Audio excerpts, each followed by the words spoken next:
अस्सलाम वालेकुम नाजरीन, वेलकम टू द शो बात कारोबार की। मैं हूं आपकी मेज़बान नताशा हसीन।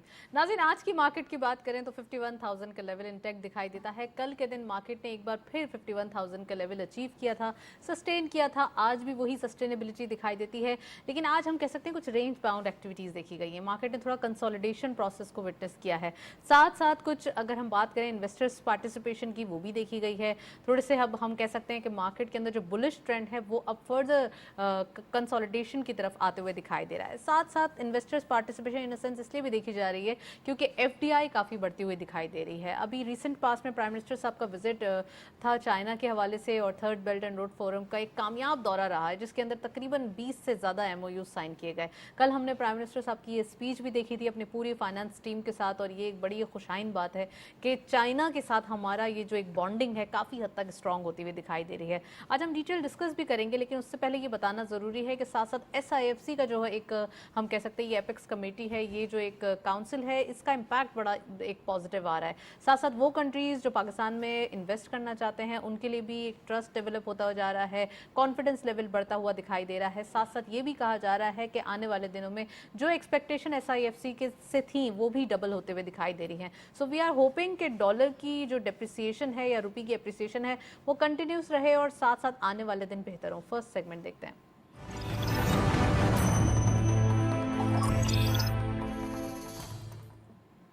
टॉपिक ऑफ द डे में आज हम बात करेंगे पाकिस्तान स्टॉक एक्सचेंज का जो बुलिश ट्रेंड है वो कितना ज़बरदस्त दिखाई दे रहा है। साथ साथ ये जो फिनोमिनल सेंटिमेंट्स हैं जिसका एक इम्पैक्ट डेली बेसिस पे दिखाई दे रहा है, तो आने वाले दिनों में जैसा कि एनालिटिकल व्यूज़ मौजूद हैं कि 55,000 या 58,000 के लेवल्स भी हम अचीव करेंगे, तो वो कितना ज़्यादा अब कितनी जल्दी मुमकिन होगा, तो आज हम डिटेल डिस्कस करेंगे। साथ साथ पाकिस्तान के साथ वही चाइना का जो मैंने बताया कि 20 एमओयू साइन किए गए हैं, जिसके साथ साथ जिसमें एग्रीकल्चर के हवाले से, माइनिंग एंड मिनरल्स के हवाले से और भी बहुत सारे सेक्टर्स हैं जिसमें आईटी है, डिफेंस प्रोडक्शन है और काफ़ी सारी चीज़ें हैं जो आज हम डिटेल डिस्कस करेंगे। तो वो एमओयू साइन किए गए हैं, उसमें कितना ज़्यादा इंपॉर्टेंट इम्पैक्ट इस सेंस में होगा कि बिजनेसेस जनरेट होंगे पाकिस्तान के अंदर, इंडस्ट्रियलाइजेशन होगी, वो आज हम डिस्कस करेंगे। साथ साथ रुपी स्टेबिलिटी के हवाले से बात करेंगे, आने वाले दिनों में रुपी कहाँ जाके स्टेबल होगा, और साथ साथ इसके जो फ़वाइद हैं वो इम्पोर्ट बिल पे कितना ज़्यादा इम्पैक्ट होंगे। We have very exclusive panel, Salman Naqvi sahab ने हमें ज्वाइन किया है।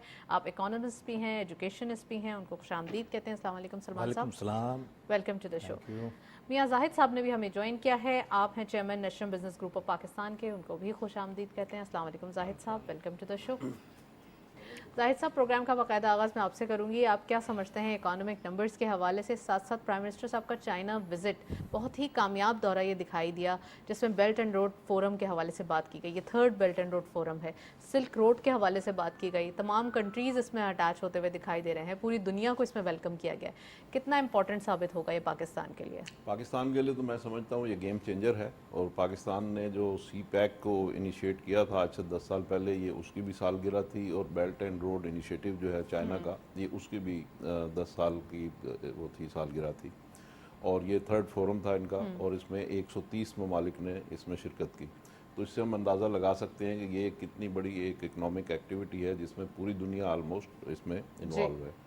और इसमें मैं समझता हूँ कि पाकिस्तान के लिए गेम चेंजर इसलिए आज से है कि पाकिस्तान ने कोई ये 65 बिलियन डॉलर्स की सी पैक के तहत इसमें इन्वेस्टमेंट होनी थी, जो कि फिर पिछली गवर्नमेंट में उसमें थोड़ा सा उसमें स्लो डाउन आ गया, और वो तो तकरीबन 35 बिलियन डॉलर पे जाके वो रुक गई। तो अभी उसमें 30 बिलियन डॉलर की गुंजाइश तो सी पैक के जो प्रोजेक्ट्स हैं उसमें मौजूद है, जो कि अब फेज़ 2 के तहत अब उसमें शुरू किया जाएगा। इसके अलावा जो है फिर उसमें कुछ नई अपॉर्चुनिटीज़ भी उसमें अराइज हुई हैं, जिसमें SIFC जो है वो सर फहरिस्त है, क्योंकि SIFC, क्योंकि देखें पिछली जो इन्वेस्टमेंट चाइना ने की हमारे साथ सी पैक में, तो उसमें उनको शिकायत हुई, उसमें हर्डल्स भी हुई, उसमें उनके ऊपर हमने नाजायज़ गलत एलिगेशन भी लगाए, उसमें कि हम रिविजिट करेंगे और ये तमाम करेंगे चीज़ें, और हाँ। इस टाइप की चीज़ें। और उस वक्त के वज़ीर ने बयान भी दिया था कि चाइना के साथ हमने ये एग्रीमेंट्स जो किए वो गलत किए, तो उस वजह से वो एक बहरहाल डिप्रेशन में सी पैक प्रोजेक्ट था जो कि गलत हमने उसको किया था। तो वो जो फिर दूसरे ममालिक हैं हमारे ऊपर, उनका जो ट्रस्ट जो होता है उसमें लैक ऑफ ट्रस्ट हो जाता है। तो अब ये SIFC जो है ये एक ऐसा आइडिया है कि जिसमें अब लैक ऑफ ट्रस्ट होने का कोई इम्कान नहीं है, क्योंकि इसमें तमाम जो पाकिस्तान में स्टेक होल्डर्स हैं जिनकी तरफ से कोई ना कोई रखना अंदाजी हो सकती होती है, वो सारी स्टेक होल्डर्स जो हैं वो एक जगह पे बैठे हैं, जिसमें सूबाई हुकूमतें भी हैं और जिसमें मरकज़ी हुकूमत भी है, जिसमें हमारी डिफेंस वाले भी हैं, तो और तमाम लोग उसमें मौजूद हैं। और उसमें ये प्राइम मिनिस्टर सेक्रेटेरिएट में बोर्ड ऑफ इन्वेस्टमेंट में तरमीम करके उसके लॉ में तो ये एक उन्होंने SIFC को उसमें प्रोविज़न की है। तो अब SIFC का मतलब ये है कि आपके जो भी प्रोजेक्ट्स आने हैं वो 24, 36, 48, 72 घंटों में उसकी अप्रूवल्स होंगी। अब ये नहीं होगा कि जी एक हफ्ते में हो रही है, 2 हफ्ते में हो रही है, और वो एक हफ्ता और 2 हफ्ते जब वो 1 साल और 2 सालों पे मुहित होते थे। तो अब ये वाकई आवर्जली ये काम हुआ अच्छा, करेगा। कन्वेंशनल सेक्टर्स के अलावा जैसे स्पेस कॉरपोरेशन, हेल्थ के हवाले से बड़े सारे इसमें MOU साइन किए गए हैं, तो आप क्या समझते हैं कि पाकिस्तान और चाइना की जो एक बॉन्डिंग है ये कितनी ज़्यादा स्ट्रांग हो जाएगी? दूसरा ये कि और कंट्रीज़ भी आगे जा रहे हैं, स्पेस के हवाले से भी काम करना ज़रूरी है। यहाँ इसमें IT के हवाले से भी उन्होंने किया है, मिनरल के हवाले से भी किया है, माइनिंग के हवाले से भी किया है, फिर ये जो मोटरवेज के हवाले से किया, और एक इंफ्रास्ट्रक्चर, हाँ। मोटरवेज के हवाले से इन्होंने एक लेबॉर्ट्री यहाँ पे R&D का सिस्टम बना रहे हैं कि जिसमें मोटरवेज बनाने की जो टेक्नोलॉजी है और उसके ऊपर रिसर्च है, उसमें सॉइल सर्चिंग है और उसमें पेविंग है, ये सारी चीज़ें जो है तो वो भी एक नई टेक्नोलॉजी पाकिस्तान में मुतारफ़ की जाएगी जिसमें हम मोटरवेज खुद बना सकेंगे आइंदा। तो ये बहुत सारी इसमें चीज़ें हैं। मैं यही गुजारिश कर रहा था कि जब SIFC का मतलब यह है कि अब लोगों में कॉन्फिडेंस होगा और हमारे साथ जो भी इन्वेस्टर होंगे वो शाइनेस उनमें नहीं होगी। तो ये एक तो वो $30 बिलियन की जो हमारी दूसरी CPEC वाली इन्वेस्टमेंट है, प्लस इसमें ये जो नए एरियाज़ हैं जो जिसमें मैंने कहा IT भी है, जी। माइनिंग भी है, मिनरल्स भी है, स्पेस भी है और मोटरवेज भी हैं। तो ये एक नई इन्वेस्टमेंट भी उसमें आने जा, जिसमें रेलवेज़ भी हैं। तो एक नई इन्वेस्टमेंट भी SIFC के तहत इसमें हम देखेंगे कि आने जा रही है। राइट, चलो मैं सलमान साहब से इंट्रोडक्टरी कमेंट ले लूँ। सलमान साहब, आप क्या समझते हैं? स्टॉक मार्केट के हवाले से मैं बात करूंगी। एक इकोनॉमी को जब आप ट्रांसफॉर्म करते हैं और उसकी जो रिजल्ट्स हैं वो देखने हो तो आप स्टॉक मार्केट को देखते हैं। It's a barometer of the economy. अब आप बताइए कि हमारा बैरोमीटर क्या कहता है और इस वक्त हमारी इकोनॉमी किस सेंस में ट्रेड कर रही है? बिस्मिल्लाहिर्रहमानिर्रहीम। यकीनन 51,000 आपने इंट्रो में बताया और यही आपके सवाल का पूरा जवाब बनता है, यही परफॉर्मेंस है। और बहुत सारी इसमें वजूहात शामिल हैं। ऐसा हरगिज़ नहीं है कि कोई फ्लूक में या अचानक या किसी बस ऐसे ही बढ़ गई, नहीं, ऐसे नहीं है। बहुत सारी चीज़ें अच्छी हुई हैं और ख़ास तौर पे पिछले 2 से 3 महीने में जब से केयर टेकर सेटअप आया है, बहुत सारे ऐसे इक़दामात हुकूमत की तरफ से हुए हैं। और फिर मार्केट बड़ी डिप्रेस थी, बड़ी अट्रैक्टिव लेवल पर थी, बड़े अच्छे प्राइस अर्निंग उस रेशो पर थी। फिर पे आउट सीज़न जो गया, अनाउंसमेंट सीज़न जो फुल ईयर का 6 मंथ का ख़त्म हुआ, फिर अभी क्वार्टरली चल रहा है, वो भी बड़ा अच्छा हुआ है। तो ये सारी चीज़ें मिली हैं जिसकी वजह से स्टॉक मार्केट जो 1.5-2 साल से या 3 साल से डिप्रेस थी और जो है वो बड़े ही नीचे जा चुकी थी। प्राइस अर्निंग उसका 2-2.5 पर चला गया, तो lowest ever in the history जो है वो उसको टच किया था। तो मौजूदा हुकूमत ने जो इक़दामात करे हैं जिसकी वजह से ना सिर्फ, क्योंकि stock market is the barometer of economy, क्योंकि वो सारे सेक्टर्स हमारे जो लिस्टेड हैं तकरीबन हर सेक्टर को, steel, cement, pharmaceutical, fertiliser, every sector उसमें, हर सेक्टर उसमें शामिल होता है, उसको कवर करता है। और अगर वहाँ इम्प्रूवमेंट आती है तो इसका मतलब है कि जनरल इकोनॉमी में जो है इम्प्रूवमेंट आई है। फिर अभी मौजूदा गवर्नमेंट को अगर हम देखते हैं तो जो IMF का रिव्यू है वो अभी तक हमारी इतलात जो हम पढ़ते हैं देखते हैं वो सक्सेसफुली जो है वो कंप्लीट हो रहा है। और हो सकता है इस वीक के एंड में या अगले महीने के शुरू में हमें जो है ये वाली किस्त जो ट्रांचे जो है ये मिल जाएगी। ये भी एक ट्रिगर साबित होगा क्योंकि अब वो भी एक ट्रिगर बन गया है। तो वो बड़ा कामयाबी के साथ IMF की तमाम शराइत जो है उसमें पूरी करी गई हैं। कल जो है गैस की कीमतें बढ़ाई गई, इसी सिलसिले में बढ़ाई गई कि IMF का रिव्यू हमें लाजमी हमें कंप्लीट करना है। तो ये फिर GSP प्लस भी हुआ, बहुत सारी चीज़ें हैं जो मैं बता सकता हूँ। तो जिसकी वजह से स्टॉक मार्केट आप देख रहे हैं और इंशाल्लाह ये मजबूत रहेगी और इसमें काफ़ी अभी इम्प्रूवमेंट की गुंजाइश है। फिर इलेक्शन पॉलिटिकल प्रोसेस भी जो है वो ऑन गोइंग है। इलेक्शन की डेट अनाउंस हो गई है। सियासी थोड़ी बहुत गहमा गहमी भी है जिसकी वो भी एक अनसर्टेनिटी का फैक्टर होता है, ख़त्म होता है। क्योंकि पॉलिटिकल सेटअप जब आता है तो वो जो भी लॉन्ग रन एग्रीमेंट्स होते हैं वो पॉलिटिकल सेटअप के अंदर होते हैं। लेकिन हमारी दुआएं और कोशिशें हैं कि इस दफ़ा जो पॉलिटिकल सेटअप हो वो जेन्युइन आए और अच्छा आए और मुल्क की तरक्की के लिए आए और वो इक़दामात जो मौजूदा हुकूमत कर रही है उसको स्ट्रेंथन करे, फर्दर उसको आगे बढ़ाए। और प्राइवेटाइजेशन जिसमें है, जिसमें टैक्सेस लगाना है बहुत सारे सेक्टर्स पे जो अभी नहीं हुए, अब असल काम ये है।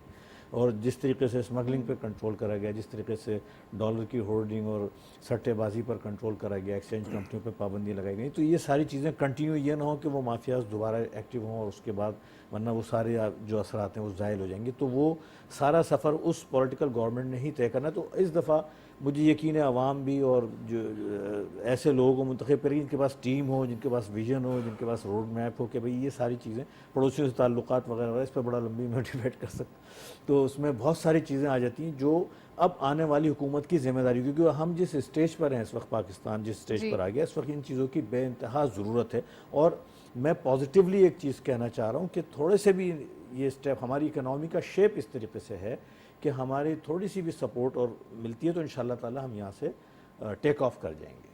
राइट, सलमान साहब ने बड़ी अच्छी बात की कि आईएमएफ का विजिट भी अब होता हुआ दिखाई दे रहा है नेक्स्ट वीक के अंदर। तो आप जाहिद साहब क्या समझते हैं, आईएमएफ के विजिट के बाद हमारे पास जो चैलेंजेस हैं या जो डॉलर के हवाले से जो प्राइसेस दिखाई दे रही हैं, फर्दर वो कंट्रोल हो जाएंगे, फर्दर उनके ऊपर और एक रिलैक्सेशन आ जाएगी? क्या लगता है आपको? देखिए, आईएमएफ जो है उसकी जो रेसिपीज़ हैं वो तो उन्होंने हमें बता दी थी, और वो जी। रेसिपीज़ जो हैं वो सिंपल हैं।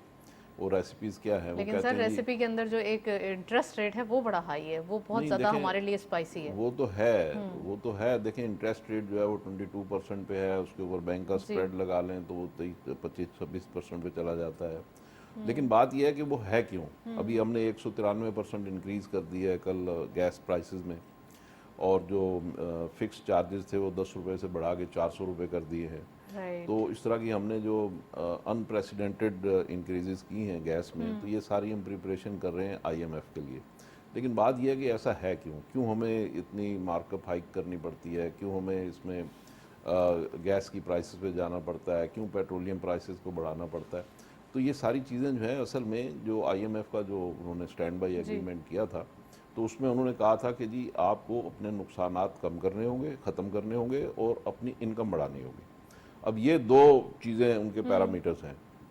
नुकसान ख़त्म करने के हवाले से ज़ाहिर है कि गैस के शोबे में हमारे कुछ 1300 अरब रुपए के नुकसानात थे जो सर्कुलर डेट चल रहा था सिर्फ गैस में। तो उसको हमें, जी बिल्कुल, तो उसको हमें ठीक करना है, तो उसको ठीक, अब उसकी प्राइस बढ़ानी है। अब ठीक करने का क्या मतलब है, एक तो ठीक करने का शॉर्ट टर्म स्ट्रेटेजी ये है कि हम उसकी कीमत बढ़ाएं। अच्छा, फिर ये कि हमारे जो गैस के क्या ये ज़खायर शॉर्ट हैं, टर्म मेजर्स लेने से, I am interrupting you again है, क्या ये शॉर्ट टर्म मेजर्स लेने से हमारा जो सर्कुलर डेट है वो खत्म हो जाएगा? क्या इसके सर्कुलर, अगेन फिर कोई? नहीं, देखिए, सर्कुलर डेट तो ख़त्म हो जाएगा या मिनिमाइज हो जाएगा या कम होना शुरू हो जाएगा, क्योंकि ज़ाहिर है आप इतनी ज़्यादा जब प्राइस बढ़ा रहे होंगे तो वो तो ओवर एंड अबव ही आप करने जा रहे हैं ना, ताकि वो किसी भी तरीके से वो आपकी जो है वो लॉसेस जो है गैस के शोबे में ख़त्म हो। लेकिन बात यह है कि उसमें हमारे जो लाइन लॉसेस हैं उसको किस तरह हमने ठीक करना है, उसमें हमारा जो नॉन पेमेंट ऑफ बिलिंग है उसको हमने कैसे ठीक करना है, जो हमारी गैस की चोरी है उसको हमने कैसे ठीक करना है। असल करने के काम जो है वो ये हैं। तो ये तीन काम जो है, यानी गैस की चोरी हम ख़त्म करें, गैस के लाइन लॉसेज हम ख़त्म करें, और नॉन पेमेंट ऑफ बिलिंग जो है इसको हम ख़त्म करें। तो जब तक हम ये चीज़ें हम एड्रेस नहीं करेंगे, उस वक्त तक हम जितने भी मेजर्स लेंगे वो सारे एडहॉक ही होंगे और वो सारे वक्ती होंगे। तो ये चीज़ें जो हैं, ये क्रक्स हैं जो हमें चीज़ें जो हैं इनको ठीक करने की ज़रूरत है। और आईएमएफ की जो डिमांड है वो लॉस ख़त्म करने का मतलब यही है वो कि भी एक हम इन चीज़ों को वजह ठीक है करें, एक्चुअली। इनको हम ठीक करें।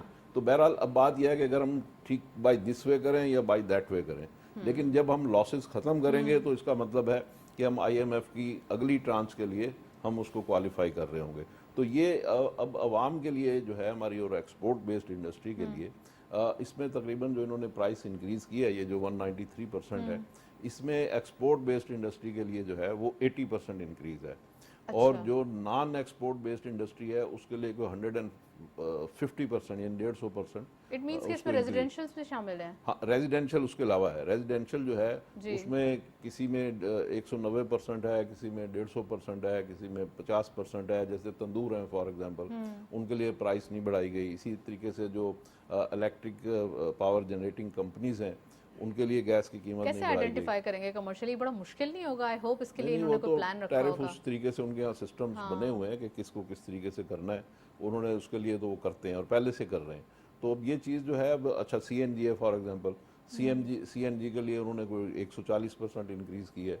तो इस तरीके से मुख्तलिफ लोगों की उनके बाइंग कैपेसिटी या परचेजिंग कैपेसिटी को मद्देनज़र रखते हुए उन्होंने इस तरीके से किया। हमें ये भी पता है कि घरों में गैस हमारे यहाँ बंद ही नहीं होती थी, एक ज़माने में चूल्हा जो है वो 24 घंटे ऑन ही रहता था, लोग बंद ही नहीं करते थे, इसलिए कि गैस इतनी सस्ती थी।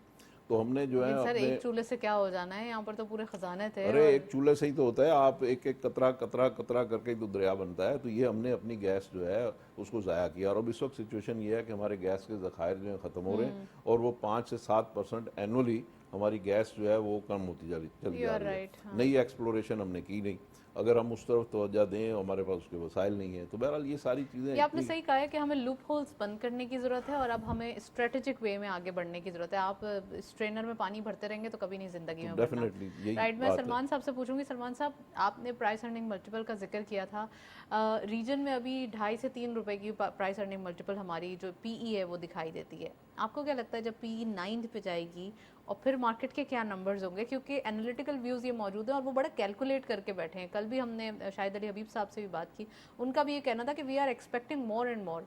आपको क्या लगता है?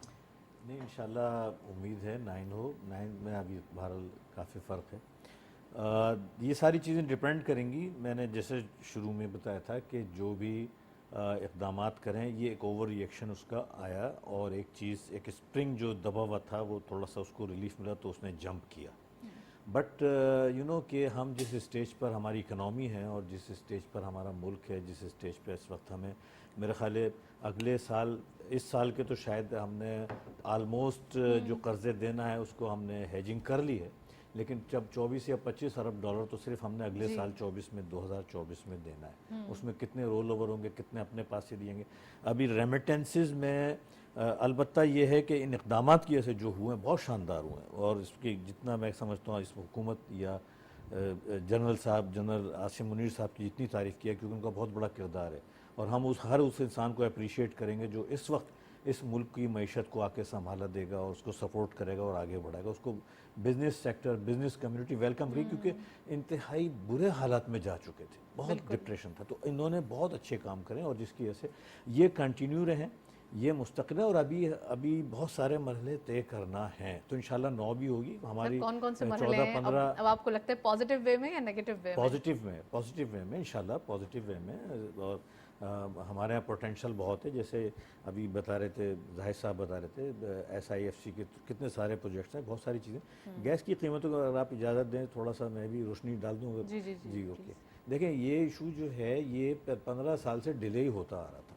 हर हुकूमत की ये होती थी कि अगली हुकूमत कर जाए, और वो अपनी सियासत बचा ली। और रियासत अगर ये शुरू से ही रहता, आज से 15 साल पहले जैसे ये चीज़ें उठना शुरू हुई थी, तो मेरे ख्याल है आज कोई ज़रूरत भी नहीं होती। आप सर्कुलर डेट को हैंडल करने की बात कर रहे हैं। एक चीज़ 6-7 अरब डॉलर की 6-7 डॉलर की पर यूनिट मिलती है, और वो यहाँ 1.5 या 1 डॉलर के हिसाब से, तो ये तो बहुत बड़ा फ़र्क हो जाता है। फिर उसके बाद जो है जो नए ज़खायर हैं उस पर वर्किंग नहीं हुई, वो बहुत सारी लंबी कहानी है कि उस पर कोई तवज्जो इस तरह नहीं दी गई। उनकी नई ज़खायर दरियाफ्त करे जाते, पूरा सिस्टम होता है, उसके ऊपर इतना तवज्जो नहीं दी गई पिछले 4-5 साल में। और ज़ाहिर है वो सारी चीज़ें आई। अब IMF को तो हर हाल में देखें ना, अभी 1300 अरब रुपए हैं, ये 2000 हो जाते हैं टोटल, तो तकरीबन 2.5 ट्रिलियन से भी ज़्यादा टोटल जो पावर सेक्टर का हमारा सर्कुलर डेट है। और इसमें रिसीवेबल्स हैं, इसमें लाइन लॉसेज हैं, इसमें थेफ्ट है, बहुत सारी चीज़ें ऐसी मौजूद हैं। अच्छा, साथ साथ कीमतें बढ़ाने के अगर हुकूमत को चाहिए, और यकीनन कर भी रही होगी हुकूमत, कि वो इन चीज़ों पर भी रिसीवेबल्स जो महकमे नहीं देते हैं, हुकूमत के बहुत सारे महकमे नहीं देते हैं, उनसे वसूली करी जाए। उसके साथ साथ थेफ्ट जो चोरी हो जाती है, और लाइन लॉसेज जो टेक्निकल फॉल्ट्स हैं, और बहुत सारी ये कंपनी गैस से ज़्यादा तो बिजली में सर। जी, वही पावर सेक्टर पूरा मैं बता रहा हूँ। तो ये इन चीज़ों पर भी ज़रा एक प्लान बनाया जाए। मेरे ख्याल है उसका प्लान बनाया गया, जैसे मोहम्मद अली साहब बता रहे थे कि ये तो पहला स्टेप है कि इसमें कीमतें बढ़ने के बाद अब गैस का सर्कुलर डेट बढ़ेगा नहीं। इसका फ़ायदा ये है, एक तो ये हो जाएगा, अभी कम नहीं होगा, कम होगा वो इन चीज़ों से जो मैं कह रहा हूँ। सर, जो रिसीवेबल्स हैं उसको रिसीव करा जाए, जो लाइन लॉसेज है दूर करा जाए, नए जो है ज़खायर दरियाफ्त करे जाएँ, उसको रेनोवेट करा जाए, उसकी बहुत सारे उसमें इतनी ज़्यादा ऑयल एंड गैस कंपनीज हैं, तो वो क्या फिर कर ये रही हैं जो सर्कुलर गवर्नमेंट डेट ओन जो है एंटिटीज हैं? ख़त्म हो सकता है, और इंशाल्लाह होगा। मेरे ख्याल है ये जो लोग हैं कॉम्पिटेंट हैं, और ये समझते हैं, प्रोफेशनल लोग हैं, ये यकीनन ऐसी प्लानिंग करेंगे कि साल 2 साल में ये इंशाल्लाह ताला ये जो है ख़त्म हो जाएगा और इसका ख़त्म होना बेहतरीन ज़रूरी है। फिर उसके अलावा अब ना बढ़ाने की वजह से एक बहुत सस्ती गैस जो है वो हमारे यहाँ यूज़ हो रही थी। हमारे यहाँ जो बिल आते थे, जो भी होता था, वो आपको पता और हमें पता, शायद दुनिया में हम सस्ती तरीन हमारे यहाँ नेमत एक अल्लाह ताला ने दी हुई थी, उसको बेदरेग हम इस्तेमाल करते। लेकिन वही होता है ना, आप वरना- सेविंग को इस्तेमाल करते करते एक वक्त आता है कि जी हाँ, सेविंग्स जी खत्म हाँ, हो जाती जी है। हाँ। चाइना में यही चीज़ें जो आज राइट। से 50 साल पहले करी गई थी और हत्ता कि उन्होंने हीटर जलाना बंद कर दिए थे और कंबल और लिहाफ और सर्दियों में सोलर ओढ़ते थे। से स्टार्ट लेकिन कर लिया उन्होंने। आज उनको फ्री में हर चीज़ दी जा रही है, बिजली भी और सारी चीज़, क्योंकि उन्होंने अपनी इंडस्ट्री को मजबूत किया, उसको इंडस्ट्री की तरफ डाइवर्ट किया। इंडस्ट्री की ज़रूरत है, राइट। इंडस्ट्री प्रोडक्शन करेगी, उससे एम्प्लॉयमेंट जनरेट होती है, प्रोडक्शन बढ़ती है, एक्सपोर्ट बढ़ती है, बहुत सारे फ़ायदे होते हैं। तो यही टारगेट हुकूमत का होगा ये कि राइट। जाहिद साहब, ऑल्टरनेटिव एनर्जी के ऊपर आप भी प्लीज़ रोशनी डालें। और दूसरा ये कि सलमान साहब ने सही इशारे किए हैं कि हम जितना ज़्यादा मिसयूज़ करेंगे कोई भी चीज़, वो इस्तेमाल से ख़त्म हो जाएगी। तो हाँ, चाइना की अगर एग्जांपल ही लेनी है तो उनकी सक्सेस स्टोरी में one of the success story is that कि उसमें आपकी ऑल्टरनेट जो एनर्जी है उसका यूजेज बहुत आम हुआ।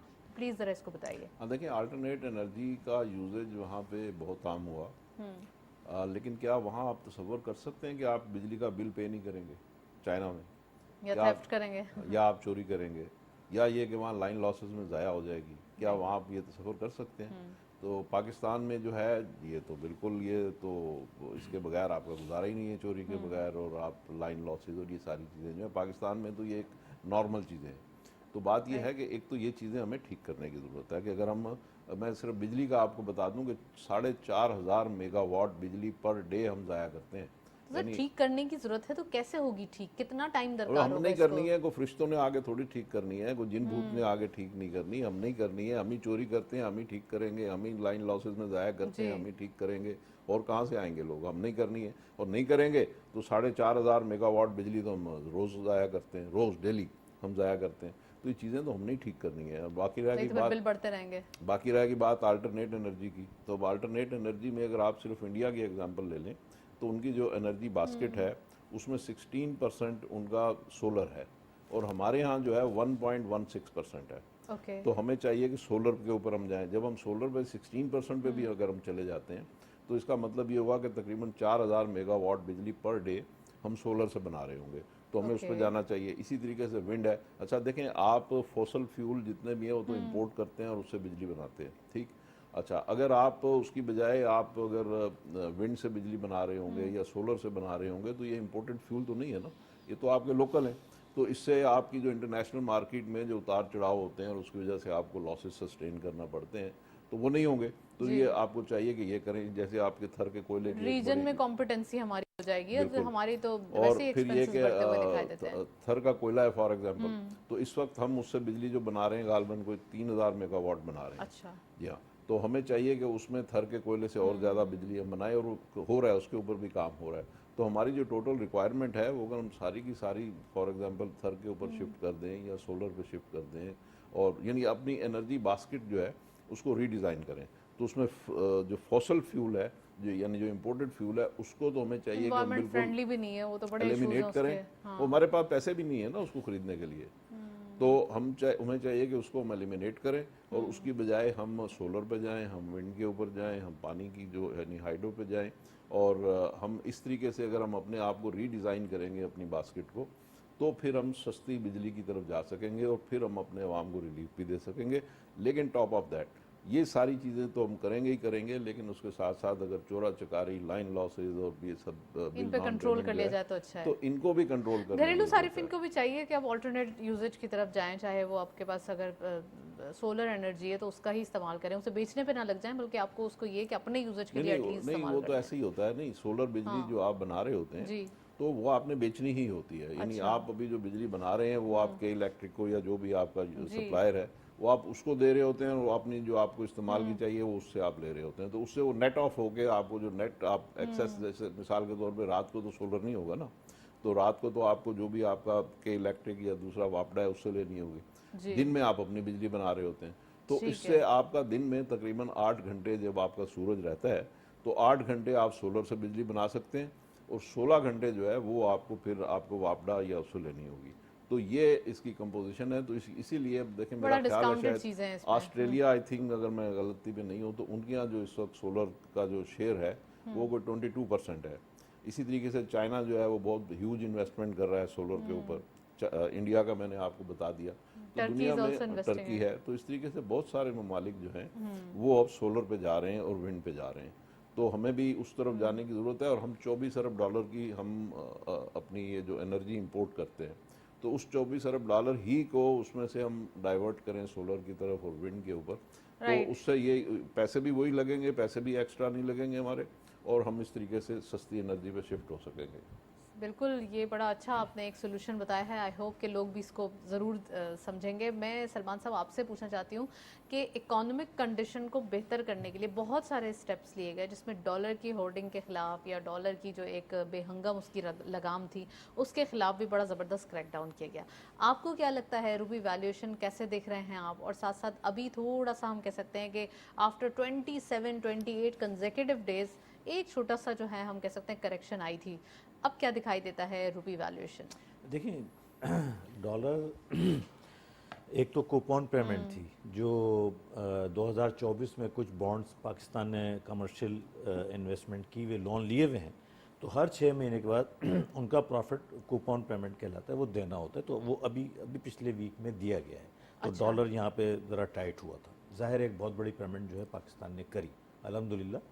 इसी को तो कहते हैं कितनी डिफ़ॉल्ट पेमेंट थी तकरीबन? मुझे एग्जैक्ट फिगर याद नहीं है, लेकिन बहुत अच्छी पेमेंट थी वो। और कहने का मकसद ये है कि जिससे हम कहते हैं ना कि डिफ़ॉल्ट कर जाना कंट्री का, वो यही पेमेंट्स होती हैं। अगर ये वक्त पे ना हो तो कहा जाता है कंट्री डिफ़ॉल्ट कर गया। तो वो right. कमर्शियल लोन की थी, इसलिए डॉलर थोड़ा सा यहाँ वो हुआ। फिर उसके बाद अब इम्पोर्ट्स कवर भी खुल रहे हैं। IMF की डिमांड है कि जो इम्पोर्ट आपने रोकी हुई आर्टिफिशियली उसको आप डॉलर दें, तो वो भी साथ साथ कंपनसेट। फिर स्टेट बैंक अपनी ज़रूरत के लिए डॉलर ख़रीदता रहा है अभी भी, और अगर वो स्टेट बैंक बीच में नहीं हो तो शायद ये 250 पर भी आ जाता। लेकिन यकीनन स्टेट बैंक की ज़रूरियात हैं, मुल्क की ज़रूरियात हैं, इम्पोर्टर्स को देना है और जो कर्ज़े अदा करने हैं, बहुत सारी चीज़ें, इसके लिए डॉलर तो चाहिए। तो उसको फिर जब मिल रहे हैं, सस्ते मिल रहे हैं, मौजूदा रेट्स से अच्छे मिल रहे हैं, तो यकीनन तो वो भी ख़रीदता रहा। अगर वो नहीं ख़रीदता तो शायद ये 250 पर आ जाता। उम्मीद है कि इस तरह की कोशिशें की जाएँ। रेमिटेंसेस अभी चूँकि डॉक्यूमेंटेड हो गया, रेमिटेंसेस आपकी जो हवाला हुंडी का काम अब तक अल्हम्दुलिल्लाह जो सुनते हैं हम, मियाँ साहब ज़्यादा बेहतर जानते होंगे कि कंट्रोल में है, बिल्कुल रुक गया है नहीं जी। हो गया, रुक गया है, अल्लाह करे ऐसे ही हो। तो अब रेमिटेंसेस होती हैं डॉक्यूमेंटेड, तो डॉक्यूमेंटेशन में टाइम लगता है, इसलिए रेमिटेंसेस का जो है अमाउंट थोड़ा कम हुआ है। लेकिन हमें उम्मीद है कि जब ये डॉक्यूमेंटेड हो जाएगा और लोग इसके यूज टू हो जाएंगे, अब बैंकिंग सेक्टर को चाहिए वो फैसिलिटेट, हुकूमत प्रेशर डाले, वो फैसिलिटेट करे कि जो भी रेमिटेंसेस हालांकि आती बैंकिंग हैं। सेक्टर्स के इतने ज़बरदस्त प्रॉफिट्स आए हैं अभी जी अनाउंसमेंट जी, वो सीजन में, आए, तो उनको डॉलर बहुत ज़्यादा इतना बढ़ आगे गया बढ़ के तो करना डॉलर चाहिए। की सट्टेबाजी की वजह से भी आए, प्रॉफिट बहुत सारी चीज़ें हुई हैं। तो उन्हें चाहिए कि वो फैसिलिटेट करें, जो बाहर से पाकिस्तानी आते हैं उनको फैसिलिटेट करें, उनको स्कीम दें। फिर यहाँ जो बैंक्स हैं उनके लिए इनामात रखे जाएं कि जो अच्छी सबसे ज़्यादा रेमिटेंसेस कलेक्ट करेगा उसको बेनिफिट्स होंगे, उसका प्रमोशन होगा। इस तरह की चीज़ें करें। ये क्यों नहीं करते पता नहीं। यही वो चीज़ें जो दुनिया करती, चाइना या जापान या कोई नहीं, आसमान अब से तो उतरे हुए ओवरसीज नहीं पाकिस्तानी को है। दिया गया है ना, जो क्योंकि टैक्स जमा इसमें करवाएंगे। पोटेंशियल बहुत है, जी। इसमें पोटेंशियल बहुत है। यानी रेमिटेंसेस भी हम सिर्फ लेबर तबके की ले रहे हैं। अभी तो वहाँ का जो एलिट पाकिस्तानी है जो वहाँ पे बड़े ठीक ठाक पैसे कमाता है, अगर उनको यहाँ पे इन्वेस्टमेंट कराएं, कन्विंस करें, प्रॉपर्टी में, स्टॉक में, बहुत सारी चीज़ें, तो ये रेमिटेंसी यहाँ से डबल ट्रिपल कई गुना आगे जा सकती हैं। ये इस पे वर्क करें, सिस्टम सही बनाएं, बैंकिंग सिस्टम इस तरह हो कि फ़ौरन जो है क्लियरेंस मिले, बहुत सारी चीज़ें। तो एक तो ये बात हो जाती है। दूसरा वो कुछ बात हो रही थी हाँ एनर्जी के पावर के हिसाब से, जो देखें हमने जो एग्रीमेंट्स करे हुए ना इंडिपेंडेंट पावर प्लांट से, तो उसके ऐसे मजबूरी है हमारी कि हम इनसे ही खरीदेंगे, और उनकी भी कंडीशन है, डॉलर की पेमेंट है, फर्नेस ऑयल से बिजली बनाना है, तो बहुत सारी चीज़ों पे हम बंधे हुए हैं। वरना अल्हम्दुलिल्लाह हमारे यहाँ वसाइल की कमी नहीं है। हमारे यहाँ 360 बंधे हुए दिन, तो हम IPPs की 350 पेमेंट्स की दिन या 360 दिन तो हमारे यहाँ धूप निकलती है। जी। हमारे यहाँ 1600 मील लंबा साहिल है, हवा की कमी नहीं है। हमारे यहाँ एटॉमिक एनर्जी मौजूद है। यानी हमारे यहाँ वसाइल बहुत मौजूद है। अगर इस पर सही तरीके से अगर वर्किंग ये की जाए हम तो। नहीं, हमने एग्रीमेंट कर लिया है कि हमने बिजली खरीदना ही खरीदना है, नंबर एक। और अगर इस्तेमाल, अब सर्दियों में आधी बिजली इस्तेमाल होती है, फिर भी उनको पेमेंट कर रहे होते हैं। सर कितनी बार तो सॉल्यूशंस भी बता चुके हैं, ये जाहिद साहब भी बैठे हैं, आप भी बैठे हैं, कि कैपेसिटी पेमेंट्स के हवाले से जी, गालिबन आप सारा इशारा कर रहे हैं। प्रॉब्लम, बिल्कुल सारा सर्कुलर रेट वहाँ से आता है। सारे मुल्क का प्रॉब्लम ही है। और ये जो भी कर गया है, बहरहाल अब इलेक्शन में revisit किया जा आवाम को सकता है? चाहिए इलेक्शन में उन लोगों को जिन्होंने भी ये एग्रीमेंट्स करें उनको मैं मुस्तरद पूछूंगी करें, आपसे ये, हाँ। मुस्तरद करें। और ये वजह है, वरना हमारे यहाँ वसाइल इतने हैं कि ये हमारा जो पावर क्राइसिस है ये तो कहीं ये ख़त्म होने में टाइम ही नहीं, लेकिन अब एग्रीमेंट हम कर चुके हैं, इंटरनेशनल लेवल पर एग्रीमेंट्स कर चुके हैं, हमने वो खरीदना ही खरीदना है। और अभी जब सर्दियाँ आएंगी तो आधी बिजली इस्तेमाल हो रही होगी, पैसे हम पूरे दे रहे होंगे अरबों खरबों रुपए के हिसाब से। तो ये सारी चीज़ें हैं जो हमें उम्मीद करता हूँ, जो आपने शुरू में पूछा था कि ऐसे क्या इकदाम, ये वो इकदाम हैं जो आने वाली हुकूमत को अब चैलेंज समझ के करना चाहिए अगर मुल्क को तरक्की देना है, आगे लेकिन बढ़ाना अभी जो है। इंटरिम देखें, सेटअप ने हमारे जो जितने साथ इकदाम लगे हुए किए हैं ना, उससे बिजनेस कम्युनिटी बहुत बहुत हैप्पी है। खुश है, वो चाहते हैं बहुत कि बस खुश है। ये सिलसिला कायम होता ये रहे। सिलसिला कायम रहे, अल्लाह करे ये सिलसिला कायम रहे, इसमें कोई शक जी। नहीं। और कुछ मजबूरियाँ होंगी तो अलग बात है, लेकिन जो आए वो भी इसी पैटर्न पर चले।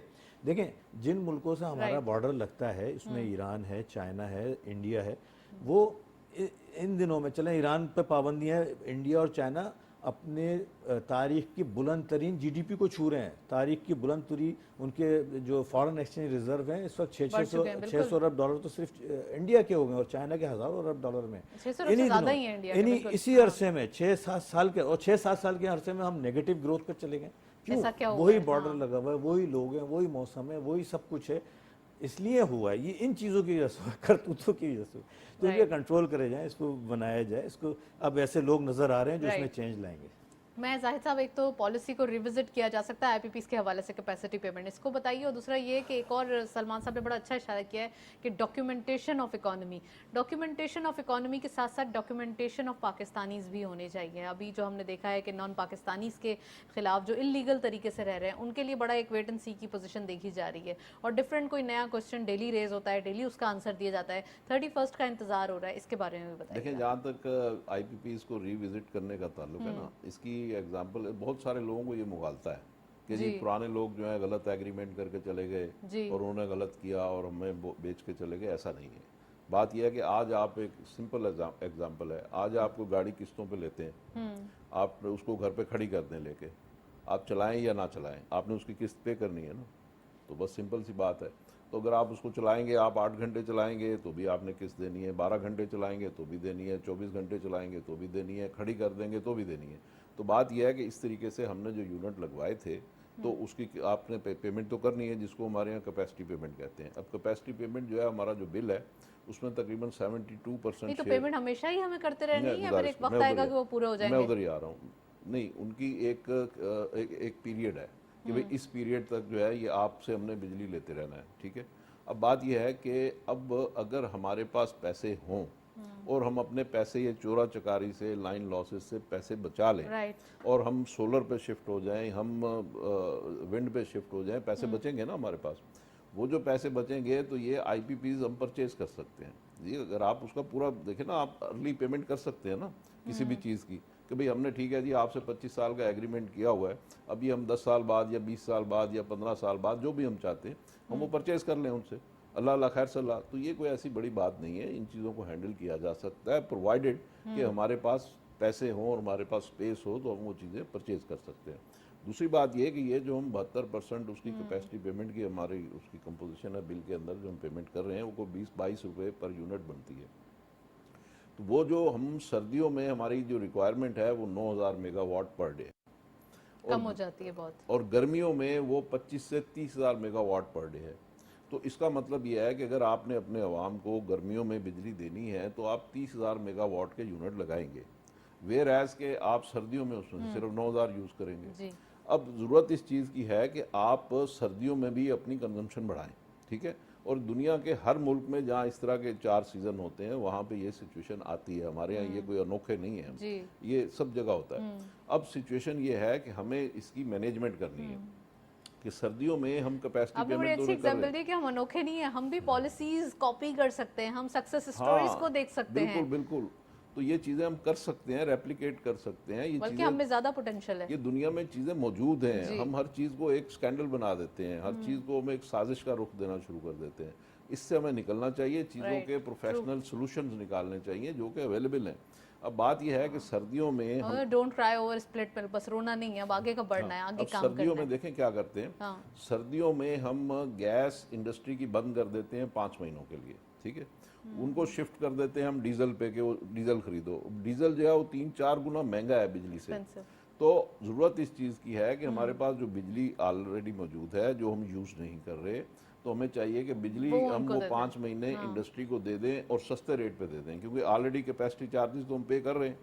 तो वो बिजली अगर हम एक्सपोर्ट बेस्ड इंडस्ट्री को सस्ती दे देंगे वो तो डीजल उनका के मुकाबले में आप समझते हैं कि काफी सस्ता सस्ती होगा, होगी। उससे हाँ। सस्ती होगी।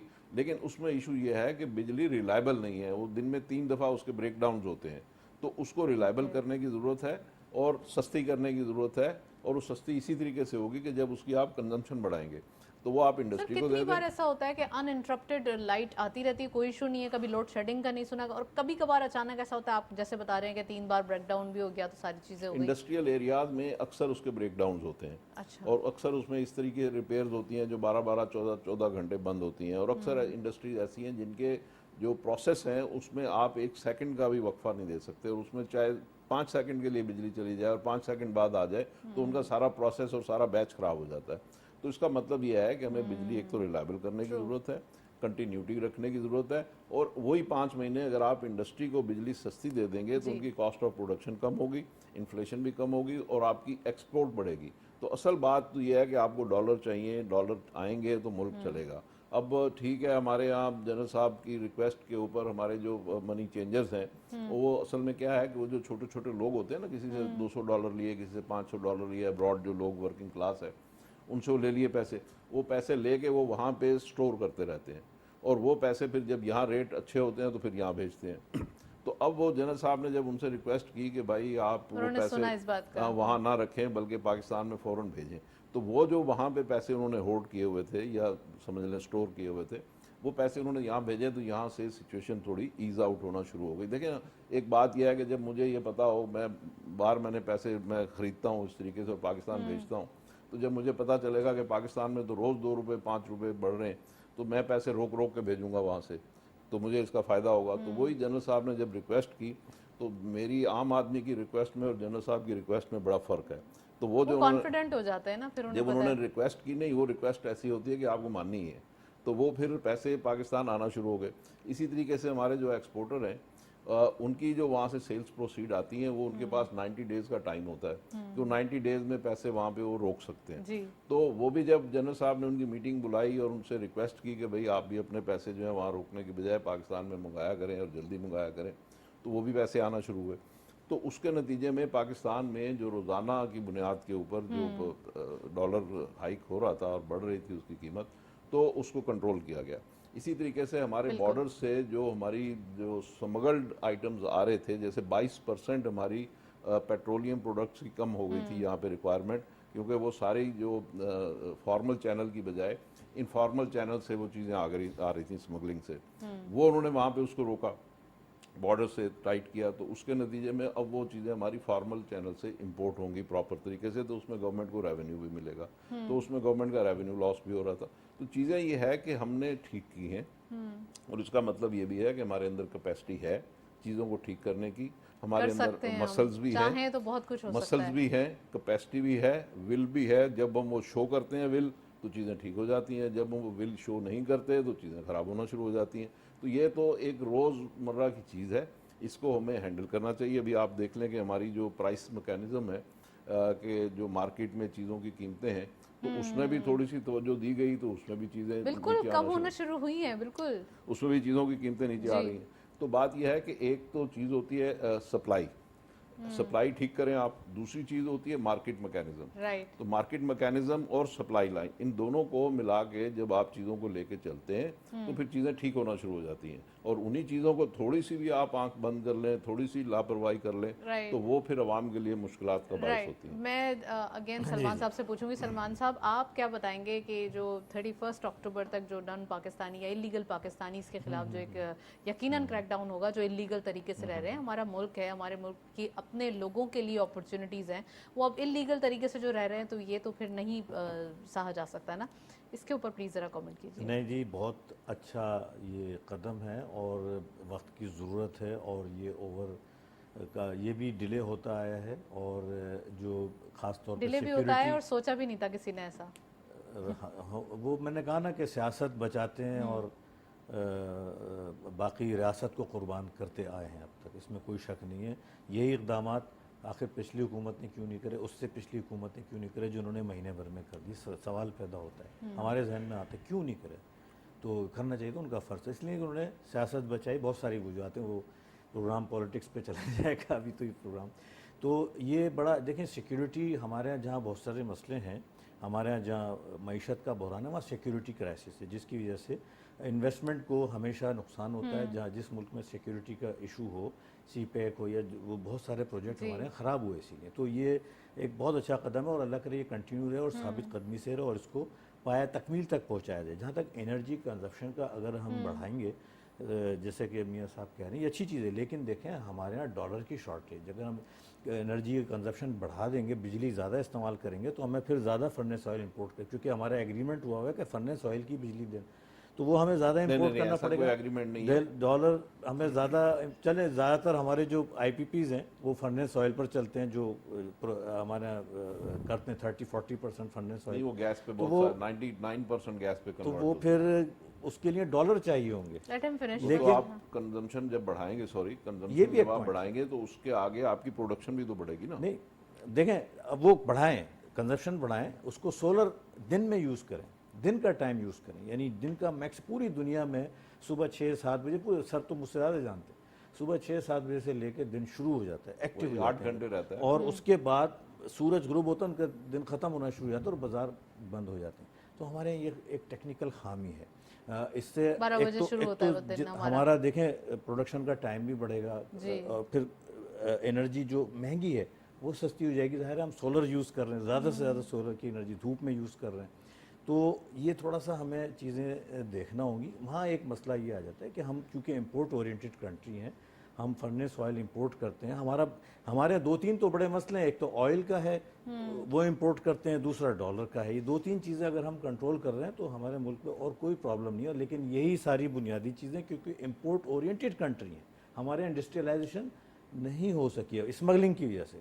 उस पर एक अलग दिन रख लें, स्मगलिंग की वजह से हमारे यहाँ इंडस्ट्रियलाइजेशन नहीं हुई है। जो हुकूमत स्मगलिंग अगर कंट्रोल करती है और करती रहे तो मैं समझता हूँ अभी 3-4 महीने तक का स्टॉक है स्मगलर्स के पास, अभी चलेगा, लेकिन इसके बाद हमारी लोकल इंडस्ट्री को फ़ायदा होगा। फिर हम इंडस्ट्रियलाइजेशन की तरफ आएंगे, मजबूरन इंडस्ट्री लगाने पर मजबूर होंगे, अपनी गाड़ियाँ बनाएंगे, अपनी चीज़ें बनाएंगे। हम बाहर से सारी चीज़ें इंपोर्ट कर लेते हैं, तो स्मगलिंग का जो कर्टेलमेंट है ये बड़ा अच्छा है। एनर्जी, बहुत सारी ऐसी चीज़ें हैं जो मैं समझता हूँ कि शायद ये हुकूमत इस टेन्योर में कर ले। इनकी सिमत तो अच्छी है, करना चाहिए, बट जो नई हुकूमत आएगी जिसको 5 साल का मैंडेट मिलेगा और अवामी मैंडेट मिलेगा, उसका ये फ़र्ज़ होगा, बहुत बड़ा फ़र्ज़ होगा कि कोई विजन लेकर आए इस दफ़ा, और मियाँ जाहिद साहब जैसे लोगों से मशवरा करके कि हमें क्या करना चाहिए और फिर उस पर अमल करें। राइट सलमान साहब, आपकी मौजूदगी से फ़ायदा उठाते हुए मैं स्टॉक मार्केट के हवाले से आपसे राय पूछना चाहूँगी कि मार्केट का स्टैंस और दूसरा इन्वेस्टर्स पार्टिसिपेशन कैसी लग रही है आपको? वो इन्वेस्टर्स जो आप इन्वेस्टमेंट करना चाहते हैं, वो देख रहे हैं मार्केट के नंबर्स आगे बढ़ रहे हैं, उनको क्या एडवाइस करेंगे? नहीं देखें, मार्केट का stance is very positive, very bullish, और इंशाल्लाह मार्केट जो है जिस तरह से अगर हालात चल रहे हैं, जिस तरह मैक्रो इकोनॉमिक्स इंडिकेटर्स मैंने बताया ना, करंट अकाउंट डेफिसिट 58% घटा है पिछले साल के मुकाबले में, ट्रेड डेफिसिट 34% घटा है पिछले साल के मुकाबले में। ये बहुत बड़ी अचीवमेंट है। हमारी रेवेन्यू कलेक्शन टारगेट से ज़्यादा है, तो चीज़ें बेहतर हुई हैं। इसका मतलब एतमाद आया है और मार्केट उसका रिफ्लेक्शन है। इस मार्केट में पोटेंशियल बहुत है। जहाँ तक आपका सवाल है कि इन्वेस्टर्स की पार्टिसिपेशन, वो अभी इतनी एग्रेसिव नहीं है, बहुत उसकी फॉरेनर्स की रही है। फॉरेनर्स की 4-5 साल बाद हमें पार्टिसिपेशन बेहतर नज़र आई है, ऐसी नहीं है जो दूसरे ममालिक में, लेकिन बेहतर है। जो लोकल इन्वेस्टर है still they are in shock, और वो अभी तो खौफ है, फेयर है, क्योंकि वो एक बहुत बड़ा एक क्राइसिस देख कर आ रहे हैं, इकोनॉमिक क्राइसिस देख कर आ रहे हैं। आज से चंद महीने पहले तक जो है पाकिस्तान के टाइम लगता है कि तो उसकी वजह से इन्वेस्टर, लोकल इन्वेस्टर की जो पार्टिसिपेशन है वो उतनी नहीं है, इतने वॉल्यूम्स मार्केट में नहीं बढ़े जितने बढ़ना चाहिए। हम उम्मीद करते हैं कि आइंदा आने वाले दिनों में पार्टिसिपेशन बढ़ेगी, लोगों का एतमाद आएगा, और इसीलिए बाईबैक्स आ रहे हैं, दबा के बाईबैक्स टैक्स आ रहे हैं। हर कंपनी अपने शेयर्स को खरीदना चाह रही है, उसे पता है उसकी वैल्यू बहुत सस्ती है, अभी खरीद लो। अभी खरीद लो, फिर बाद में फिर अच्छे प्राइस मिल जाएंगे। जी जी जी, अच्छा, वरना वो फिर बहुत महंगे हो जाएंगे तो फिर खरीदने का मौका नहीं मिलेगा, इसलिए बाईबैक्स भी बहुत सारे चल रहे हैं। तो इन्वेस्टर पार्टिसिपेशन कम है, लेकिन आई होप मार्केट इसी तरह चलती रहे, हुकूमत इसी तरह परफॉर्म करती रहे, तो इंशाल्लाह पार्टिसिपेशन भी बढ़ेगी। राइट। जाहिद साहब, आपको क्या लगता है, पीआईए का जिक्र हुआ स्टार्ट में थोड़ा सा प्राइवेटाइजेशन के हवाले से, प्राइवेटाइजेशन के हवाले से न्यूज़ जिसमें आपने कहा था कि हुकूमत ने बोलते ना brace yourself we are coming, so अब उन्होंने बोल दिया है कि आईएमएफ के लिए उन्होंने बहुत स्टार्ट कर ली है चीज़ें।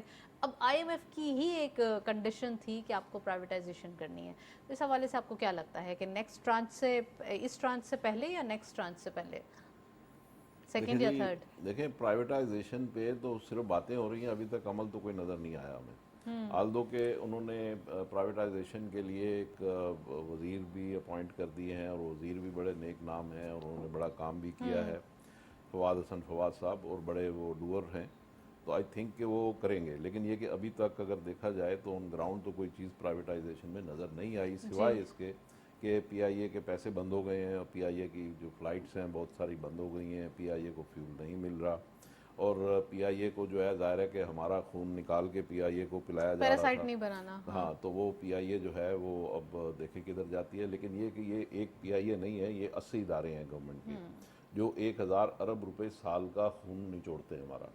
तो इन 80 इदारों को हमें प्राइवेटाइज़ करना होगा। अगर हम प्राइवेटाइज़ करेंगे तो ये 1000 अरब रुपए एक तो हमारे बचेंगे, फिर ये इदारे फिर टैक्स भी देंगे, फिर इन इदारों की सर्विस भी वर्ल्ड क्लास होगी, यानी फिर हमें सर्विस भी तो सही मिलेगी ना। तो लिहाजा इन इदारों को प्राइवेटाइज करना चाहिए ज़रूरी और है। फौरी तौर पे करना चाहिए, ताकि हम इन नुकसानात से बचें।